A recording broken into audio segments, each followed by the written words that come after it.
Praise the Lord. ଆଜି ରବିବାର ପ୍ରାତଃ ଉପାସନାରେ ଆମେ ପ୍ରଭୁଙ୍କର ବାକ୍ୟ ଶିଖିବା। ଆସ ପ୍ରାର୍ଥନା ସହିତ ଆଜିର ଉପାସନା ଆରମ୍ଭ କରିବା।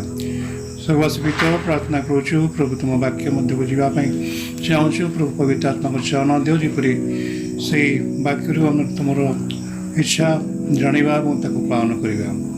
ଆଜିର ଉପାସନା ଆମ ପ୍ରତ୍ୟେକର ନିମନ୍ତେ ଉପକାରଜନକ ହଉ, ନିଷ୍ଠାବନ୍ତ ହଉ ଏବଂ ପ୍ରଭୁ ତାର ବାକ୍ୟ ଶୁଣି ପ୍ରଭୁ ମାନେ ଆଜ୍ଞା କରିବା ପାଇଁ ସାହାଯ୍ୟ କର। ପବିତ୍ର ଆତ୍ମା ସାହାଯ୍ୟକାରୀଙ୍କ ହସ୍ତରେ ଆଜି ଉପାସନାକୁ ସମର୍ପଣ କରି ଏହି କ୍ଷୁଦ୍ର ପ୍ରାର୍ଥନା କେବଳ ତ୍ରାଣକର୍ତ୍ତା ପ୍ରଭୁ ଯୀଶୁ ଖ୍ରୀଷ୍ଟଙ୍କ ନାମରେ ମାଗୁଅଛୁ। ଆସୁ ଆମେ ପ୍ରଭୁଙ୍କର ବାକ୍ୟରୁ ଈଶ୍ୱରଙ୍କ ସାମନେ ପାଠ କରୁଥିବା ତା ଆମେ ପାଇବା ରୋମିଓ ମଣ୍ଡଳୀ ପ୍ରତି ପ୍ରେରିତ ପାଉଲଙ୍କର ପତ୍ର ତାର 13 ଅଧ୍ୟାୟ ତାର 14 ପଦ। ପୁଣି ପ୍ରଭୁ ଯୀଶୁ ଖ୍ରୀଷ୍ଟଙ୍କୁ ତୁମମାନେ ବସ୍ତ୍ର ରୂପେ ପରିଧାନ କର, ଆଉ କୁଅ ଅଭିଳାଷ ଉଦ୍ରେକ କରିବା ସକାଶେ ଶରୀର ନିମନ୍ତେ ଆୟୋଜନ କର ନାହିଁ। ଆଜିର ପ୍ରସଙ୍ଗ ହେଉଛି ପୁଟ୍ ଅନ୍ ଲର୍ଡ ଜିସସ୍ ଖ୍ରାଇଷ୍ଟ। ଖ୍ରୀଷ୍ଟ ଯୀଶୁଙ୍କୁ ବସ୍ତ୍ର ରୂପେ ପରିଧାନ କର। ଆମେ ଜାଣୁ ଯେ এই ବସ୍ତ୍ର ପ୍ରଭୁ ସୃଷ୍ଟିକର୍ତ୍ତା ପରମେଶ୍ୱର ନିଜେ ସେ ଆଦମ ଏବଂ ହବାଙ୍କୁ ସେ ପିନ୍ଧେଇଥିଲେ। ସେମାନେ ପାପ କଲେ, ସେମାନେ ଅନୁଭବ କଲେ, ସେମାନେ ଉଲଗ୍ନ ଅଛନ୍ତି ଏବଂ ପ୍ରଭୁ ଏକ ଚମଡ଼ାର ବସ୍ତ୍ର ଆଦମ ହବା ଉଭୟଙ୍କୁ ସେ ପିନ୍ଧେଇଥିଲେ। ଆମେ ବିଶ୍ୱାସ କରୁ ଯେ ପ୍ରଭୁ ସ୍ୱର୍ଗରୁ ସେ ବସ୍ତ୍ର ଆଣିନଥିବେ, ମାତ୍ର ଗୋଟିଏ ପଶୁ ବା ଦୁଇଟି ପଶୁକୁ ସେ ବଧ କରି ତାର ଚମଡ଼ା ବାହାର କରି ଆଉ ସେଇ ଆଦମ ହବା ନରନାରୀଙ୍କୁ ସେ ପିନ୍ଧେଇଥିଲେ। କାରଣ ଆମେ ଜାଣୁ ଯେ ଶୟତାନ ସବୁବେଳେ ଆମକୁ ବିଭସ୍ତ କରିବାକୁ ଚାହେଁ, କିନ୍ତୁ ପରମେଶ୍ୱର ସୃଷ୍ଟିକର୍ତ୍ତା ସେ ମନୁଷ୍ୟମାନଙ୍କୁ ବସ୍ତ୍ର ପିନ୍ଧାନ୍ତି। ଯେତେବେଳେ ଫରାସୀ ଅଞ୍ଚଳରେ ପ୍ରଭୁ ଯୀଶୁ ଯାଇଥିଲେ ସେମାନଙ୍କ ସହ ନେଇକି, ଆଉ ଗୋଟିଏ ବାହିନୀ ଭୂତଗ୍ରସ୍ତ ପ୍ରାୟ 2000 ମନ୍ଦ ଆତ୍ମା ଆବିଷ୍ଟ ଗୋଟିଏ ମନୁଷ୍ୟ ସେ ସମାଧିରେ ବାସ କରୁଥିଲା ଏବଂ ସେ ସମ୍ପୂର୍ଣ୍ଣ ଉଲଗ୍ନ ଥିଲା। ଆଉ ସେ ଜଣାଯାଏ ଯେ ଶୟତାନ ଆମକୁ ବିଭସ୍ତ କରିଥାଏ, କିନ୍ତୁ ପ୍ରଭୁ ଯେ ମହିମା ବସ୍ତ୍ରରେ ବସ୍ତ୍ରାନ୍ୱିତ, ସେ ଚାହାନ୍ତି ତାଙ୍କ ସଦସ୍ୟ ପ୍ରତିମୂର୍ତ୍ତିରେ ସୃଷ୍ଟ ମନୁଷ୍ୟ ସେ ବସ୍ତ୍ରହୀନ ନ ହଉ, ସେ ପିନ୍ଧୁ। ଆଉ ପ୍ରେରିତ ପାଉଲ ଏ ସ୍ଥାନରେ କହୁଛନ୍ତି ଯେ ରୋମୀ ମଣ୍ଡଳୀକୁ ଯେ ଖ୍ରୀଷ୍ଟ ଯୀଶୁଙ୍କୁ ତୁମେ ବସ୍ତ୍ର ରୂପେ ପରିଧାନ କର। ଯଦି ଆମେ ପଢ଼ିବା ଗଲାତୀୟ ତାର 3 ଅଧ୍ୟାୟ ତାର 27 ପଦ, ସେଠି ମଧ୍ୟ ଏ ପ୍ରକାର ଲେଖାଯାଏ, ତେଣୁ ତୁମମାନେ ଯେତେ ଲୋକ ଖ୍ରୀଷ୍ଟଙ୍କର ଉଦ୍ଦେଶ୍ୟରେ ବାତିତ ହୋଇଅଛ, ତୁମେ ସମସ୍ତେ ଖ୍ରୀଷ୍ଟଙ୍କୁ ପରିଧାନ କରିଅଛ। ତେଣୁ ଆମେ ଯେତିକି ଲୋକ ପ୍ରଭୁ ଯୀଶୁଙ୍କୁ ବିଶ୍ୱାସ କରି ଆମେ ଡୁବିତ ହୋଇଛୁ ଅର୍ଥାତ୍ ପରିତ୍ରାଣ ପ୍ରାପ୍ତ ବ୍ୟକ୍ତିମାନେ ଆମେ ଖ୍ରୀଷ୍ଟ ଯୀଶୁଙ୍କୁ ବସ୍ତ୍ର ରୂପେ ପରିଧାନ କରିଅଛୁ। ବାଇବେଲରେ ଆମେ ବିଭିନ୍ନ ପ୍ରକାର ବସ୍ତ୍ର ବିଷୟରେ ଦେଖୁ। ପ୍ରଥମେ ଦେଖିଲୁ ସୃଷ୍ଟିର ପ୍ରଥମରୁ ପରମେଶ୍ୱର ଆଦମ ହବାଙ୍କୁ ସେ ଚମଡ଼ାର ବସ୍ତ୍ର ପିନ୍ଧେଇଲେ, ତାକୁ ଇଂଲିଶରେ କୁହନ୍ତି କୋଟ୍ସ ଅଫ୍ ସ୍କିନ୍।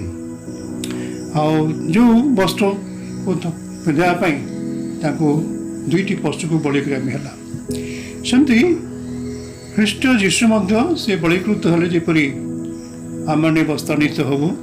କେଉଁଥିରେ ନା ଆମମାନଙ୍କର ସେ ପାପ ରୂପ ବସ୍ତ୍ର, ମଳିନ ବସ୍ତ୍ର ଯାହା ଛିଣ୍ଡି ଯାଇଛି ପାପରେ, ତାହା ଦୂରୀକୃତ ହେଲା, ଆଉ ପବିତ୍ର ବସ୍ତ୍ରରେ ପ୍ରଭୁ ଆମମାନଙ୍କୁ ବସ୍ତ୍ରାନ୍ୱିତ କଲେ।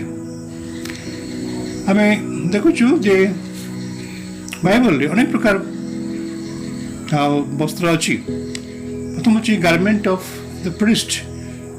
ଯେଉଁମାନେ ଯାଜକ ପଦ ଗ୍ରହଣ କରନ୍ତି, ଅଭିଷିକ୍ତ ଯାଜକମାନେ, ତାଙ୍କ ପାଇଁ ଏକ ସ୍ପେଶିଆଲ ଡ୍ରେସ୍ ବା ଏକ ବିଶେଷ ବସ୍ତ୍ରରେ ସେମାନେ ବସ୍ତ୍ରାନ୍ୱିତ ହୋଇଥାନ୍ତି। ଯଦି ଆମେ ଦେଖିବା ଲେବୀୟ ପୁସ୍ତକ ତାର 6 ଅଧ୍ୟାୟ ତାର 10 ପଦ, ପୁଣି ଯାଜକ ଆପଣା ଶୁକ୍ଳ ବସ୍ତ୍ର ଓ ଶରୀରରେ ଶୁଭ୍ର ଜଙ୍ଘିଆ ପିନ୍ଧିବ, ଆଉ ସେ ବେଦୀ ଉପରେ ଅଗ୍ନିଦଗ୍ଧ ହୋମ ବଳିର ଭସ୍ମ ବୋଳି ବେଦୀ ପାର୍ଶ୍ୱରେ ରଖିବ। ରାଜକମାନେ ଏକ ବିଶେଷ ପୋଷାକ ସେମାନେ ବସ୍ତ୍ରାନ୍ୱିତ ହେଉଥିଲେ। ଆଉ ସେମାନେ ପ୍ରଭୁଙ୍କର ନିକଟରେ ବା ବେଦୀ ନିକଟରେ ସେମାନେ ବଳି ଉତ୍ସର୍ଗ କରିବା ସମୟରେ ସେ ଯାଜକୀୟ ବସ୍ତ୍ର ସେମାନେ ପରିଧାନ କରୁଥିଲେ। ଯେଉଁ ଯାଜକ ବା ମହାଯାଜକ ସେମାନେ ଯେଉଁ ବସ୍ତ୍ର ପିନ୍ଧନ୍ତି ତାକୁ ଏଫଦ କୁହାଯାଏ। ଆଉ ଠିକ୍ ଛାତି ପାର୍ଶ୍ୱରେ 12ଟି ମଣି ବା ବହୁମୂଲ୍ୟ ପ୍ରସ୍ତର ସେମାନେ ରଖିଥାନ୍ତି। ସେ 12ଟି ପ୍ରସ୍ତର ଅର୍ଥ ହେଉଛି 12ଟି ଗୋଷ୍ଠୀ ବା 12ଟି ଜାତି, ଇସ୍ରାଏଲ ଜାତିର 12 ଗୋଷ୍ଠୀ, ସେମାନଙ୍କୁ ସେ ଆପଣା ବକ୍ଷରେ ବହନ କରି ଈଶ୍ୱରଙ୍କ ସମ୍ମୁଖରେ ସେମାନଙ୍କ ପ୍ରାର୍ଥନା କରନ୍ତି ଯାଜକ। ତେଣୁ ସେ ବସ୍ତ୍ରରେ 12ଟି ଆଉ ସେଇ ବହୁମୂଲ୍ୟ ପ୍ରସ୍ତର ଲାଗିଥାଏ। ଆଉ ତାଦ୍ୱାରା ସେମାନେ ଇସ୍ରାଏଲ ଜାତିକୁ ସେମାନେ ନେଇ ଈଶ୍ୱରଙ୍କ ସମ୍ମୁଖରେ ବେଦୀ ସମ୍ମୁଖରେ ରଖନ୍ତି। ଯାଜକୀୟ ବସ୍ତ୍ର ହେଉଛି ତାପରେ ରୟାଲ ଗାର୍ମେଣ୍ଟ ବା ରାଜକୀୟ ବସ୍ତ୍ର। ତେଣୁ କୋଟି ରାଜା ସେ ଅଭିଷିକ୍ତ ହୁଅନ୍ତି ରାଜା ସ୍ୱରୂପେ, ସେ ମଧ୍ୟ ଏକ ବସ୍ତ୍ର ପରିଧାନ କରନ୍ତି, ସ୍ପେଶିଆଲ ଡ୍ରେସ୍। ଆଉ ତାର ମଧ୍ୟ ଗୁରୁତ୍ୱ ରହିଛି। ତେଣୁ ଆମେ ଦେଖୁଛୁ ଏଷ୍ଟର ରାଣୀ, ଏଷ୍ଟର ପୁସ୍ତକରେ ଯେତେବେଳେ ଯେହୁଦୀ ସମାଜକୁ ବା ଯେହୁଦୀ ଜାତିକୁ ବିନଷ୍ଟ କରିବା ପାଇଁ ଆଉ ସେ ଚକ୍ରାନ୍ତ କଲା ହାମନ, ସେମାନଙ୍କୁ ରକ୍ଷା କରିବା ପାଇଁ ଏଷ୍ଟର ରାଣୀ ସେମାନେ 3 ଦିନ ଉପବାସ ପ୍ରାର୍ଥନା କଲେ ତାଙ୍କ ଶତ୍ରୁମାନଙ୍କୁ ନେଇକରି। ଶେଷ ଦିନରେ ସେ ରାଜକୀୟ ବସ୍ତ୍ର ପରିଧାନ କରି ଆଉ ସେ ଦରବାରରେ ବା ରାଜାଙ୍କର ଦରବାରରେ ସେ ଉପସ୍ଥିତ ହେଲେ। ଆଉ ସେଥିପାଇଁ ରାଜାଙ୍କର ଅନୁଗ୍ରହ ଦୃଷ୍ଟି ତାଙ୍କ ଉପରକୁ ଆସିଲା। ରାଜାଙ୍କ ସେ ଅନୁଗ୍ରହ ପାଇଲେ। କାହିଁକି? ରାଜା ଦେଇଥିବା ଯେଉଁ ରାଜକୀୟ ବସ୍ତ୍ର ସେ ପରିଧାନ କରିଥିଲେ। ସେମିତି ଆମମାନଙ୍କ ରାଜା ପ୍ରଭୁ ଯୀଶୁ ଖ୍ରୀଷ୍ଟ ଆମକୁ ଏକ ପରିତ୍ରାଣ ବସ୍ତ୍ର ଦେଇଛନ୍ତି। ତାକୁ ଆମେ କହୁଛୁ ଗାର୍ମେଣ୍ଟ ଅଫ୍ ରାଇଚିୟସନେସ୍, ଧାର୍ମିକତାର ବସ୍ତ୍ର, ପରିତ୍ରାଣ ବସ୍ତ୍ର। ଆଉ ସେଥିପାଇଁ ଆମେ ପ୍ରଭୁଙ୍କୁ ଧନ୍ୟବାଦ ଦେଉ ସେଇ ରାଜକୀୟ ବସ୍ତ୍ର ନିମନ୍ତେ ବା ସେଇ ପରିତ୍ରାଣ ବସ୍ତ୍ର ନିମନ୍ତେ। ପରିତ୍ରାଣ ପ୍ରାପ୍ତ ବ୍ୟକ୍ତିମାନେ ସେ ପରିତ୍ରାଣ ବସ୍ତ୍ରକୁ ନିର୍ଦାଗ ନିଷ୍କମ ରଖିବା କଥା। କାରଣ ଆମେ ବିଶେଷରେ ଦେଖୁଛୁ ଯେ ବସ୍ତ୍ର ମଧ୍ୟ ପୋକ ଖାଇଯାଏ, କିନ୍ତୁ ସେଇ ପୋକ ଖାଇବା ବସ୍ତ୍ର ଜଣେ ବ୍ୟକ୍ତି ପିନ୍ଧିପାରିବ ନାହିଁ। ଯାକବଙ୍କ ଚିଠା 5 ପର୍ବ 2 ପଦରେ ଲେଖାଯାଏ, ତୁମଙ୍କ ବସ୍ତ୍ର ସବୁ ପୋକ ଖାଇଲାଣି। ତା ଅର୍ଥ ହେଉଛି ସେ ପରିତ୍ରାଣ ବସ୍ତ୍ର ଜାଗ୍ରତ ରଖିବା କଥା, ଯତ୍ନ ରଖିବା କଥା। ଏପରି ପୋକମାନେ ପାପର ପୋକ ତାକୁ କାଟିବ ନାହିଁ। The garment of righteousness and garment of life salvation should be maintain properly. ସେଥିପାଇଁ ଏହି ରାଜକୀୟ ବସ୍ତ୍ର ମଧ୍ୟ ଗୁରୁତ୍ୱପୂର୍ଣ୍ଣ।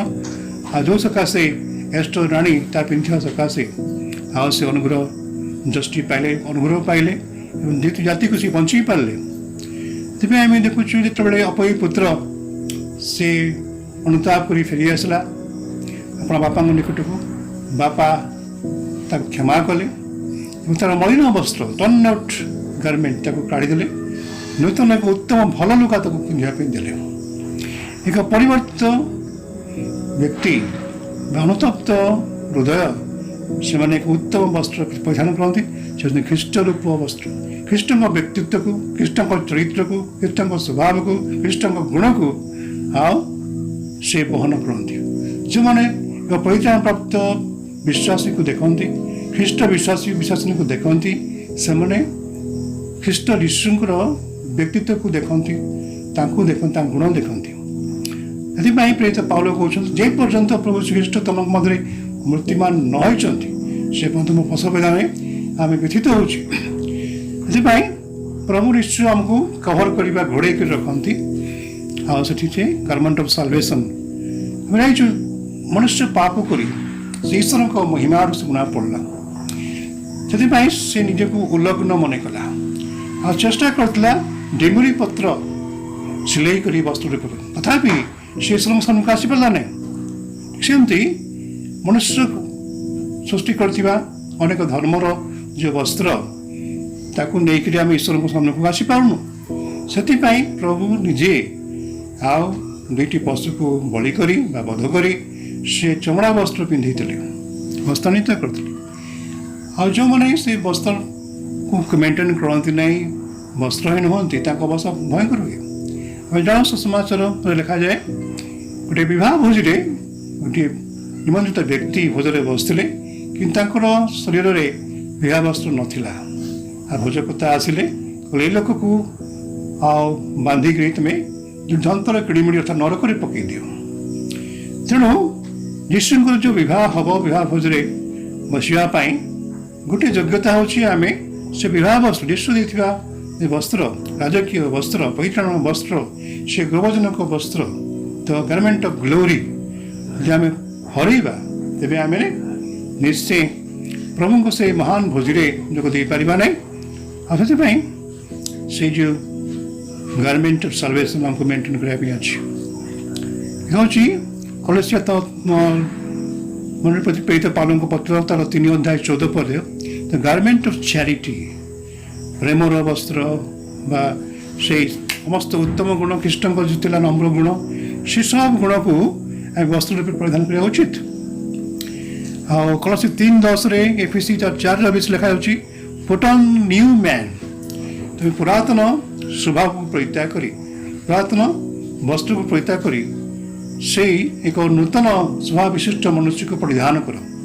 लोक देखु तुम पुरातन व्यक्ति से मरी जाइए आओ पुरातन स्वभाव चली जाइए आओ तुम्हें नूतन एक मनुष्य हो जाइए।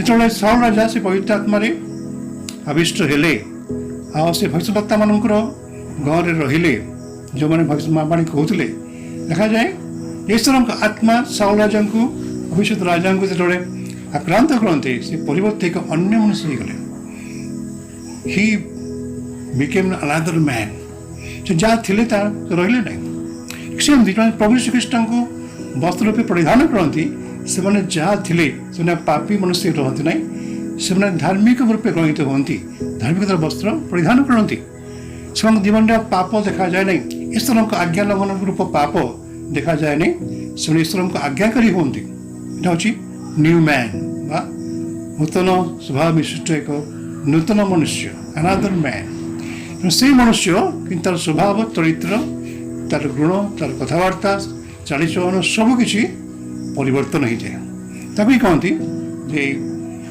एक नूतन मनुष्य को परिधान कर। से प्रभु चाहते आम बहुत जाग्रत कौन करूँ ना से वस्त्र को रक्षा करूँ लोकलिखित 15-22 देखुଛୁ जदि आमने से वस्त्र को कीट खायापी देदेबू तेबे आमने निश्चय अयोग्य हो प्रभु को भोजरे अंशापी जे प्रभु चाहती जे आमने से प्रकार न हो भय और कंपरे परित्राण की साधन कर अर्थात बहुत जागृत से परित्राण वस्त्र को आम परिधान कर रखा मेंटेन करवा।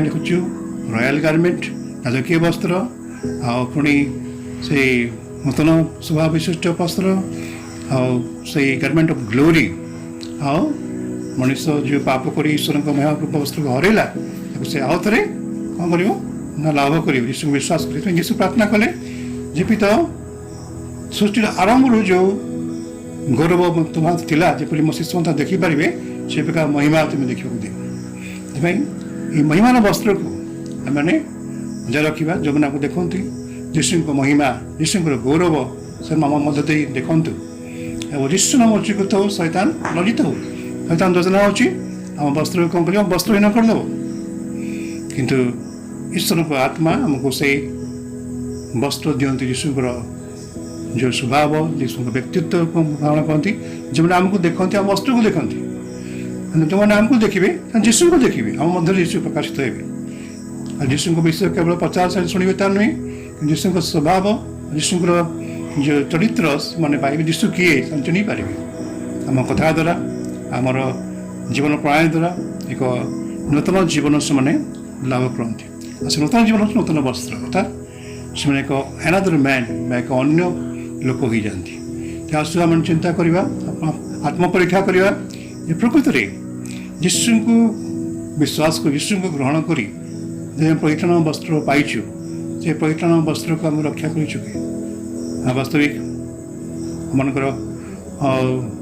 जो शरीर पाप रूप शरीर घोड़े ही जाए जो आम यीशु को विश्वास कर ग्रहण करूँ कारण बाइबल का लिखे जौन 1:12 पदे जिते लोग ग्रहण कले विश्वास कले से सन्तान अधिकार देले यीशु थे ईश्वर सन्तान जो विश्वास करती ग्रहण करती वस्त्र रूपे परिधान करती ईश्वर सन्तान अधिकार पाती आईज ईश्वर सन्तान बोली निज जाति लोक मैंने ज्योति मैंने ईश्वर चिन्ह पारा ना निज लोक आसले से निज लोक चिन्हले ना कि कौ मैंने चिन्हते भूतात्मा मैंने चिन्हते आउ से कहते हे जीवन ईश्वर पुत्र तुम कहीं आगुरी पढ़ाई आमको देवाई दंड आत्मा आत्मा को चिन्ह पारे सेमती जब ईश्वर आत्मा परिपूर्ण हवा तेरे भूत प्रेत से भय करेंगे कारण आम गोटे अधिकार पाइछु right to become the child of God ईश्वर सन्तान अधिकार प्राप्त होइछु से अधिकार को आम साब्यस्त करूँ अनेक भूत को भय करती किंतु आम देखुछु से गलासी अंचल भूतग्रस्त लोक आसिक यीशु को प्रणाम कला से चिन्ह यीशु किए से ईश्वर को पाई यीशु को पिंधि लोक मान शैतान भूत भय करे छाड़ी पलायन करे यीशु कहले resist the devil it shall flee from you से भूत को कौन कर प्रतिबाधा कर पलायन कर तेणु से भौतिक भय न कर ईश्वर भय आम ग्रास करूँ जपरी आम भय कम पर अपना अपना पवित्र वस्त्र आम परिधान करूँ मेन्टेन करूँ जगतर धूली जगतर पोक पापर कीट से वस्त्र को नष्ट न करूँ आसन प्रार्थना सहित आज ये वाक्य आलोचना शेष करवा धन्यवाद दूँ प्रभु तुमको पिंधापी दियो जपरी प्रभु जो पवित्र वस्त्र को देच जो धर्मतर वस्त्र देच जीवन मलिन न हो जाए पुत्र प्रभु तार पिता से मलिन वस्त्र काढ़ी नहीं एक उत्तम वस्त्र नुआ लुगा देले से गलासी अंचल भूतग्रस्त व्यक्ति लुगा पिंधि तुम चरण में बसला से तुम चरण पाखे बस तुम वाक्य शुणा साहाଯ୍य कर जीपी लोक से से अंचल रही तुम कौन कर तुम साक्ष्य देला तुम साक्षीवाई तुमरी वस्त्र तुम आमको आच्छादित कर ये जगतर मैला पाप आमको स्पर्श न करो एक प्रार्थना के बता करता प्रभु यीशु ख्रीष्ट नाम में मांगुछु।